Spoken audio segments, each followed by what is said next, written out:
Breaking news tonight, a potential Ebola case in New York City.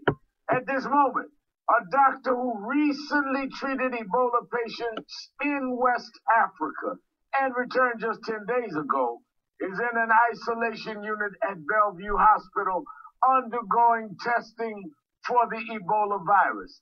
The man is Dr. Craig Spencer, a 33-year-old emergency medicine expert who was working with Doctors Without Borders in Guinea.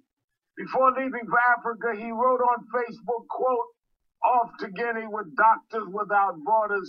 Please support organizations that are sending support or personnel to West Africa and help combat one of the worst public health and humanitarian disasters in recent history."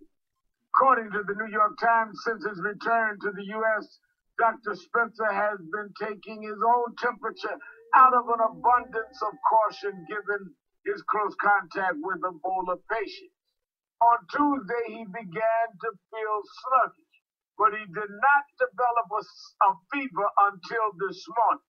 At 11 o'clock this morning, Dr. Spencer found that he had a 103-degree fever and alerted the staff of Doctors Without Borders.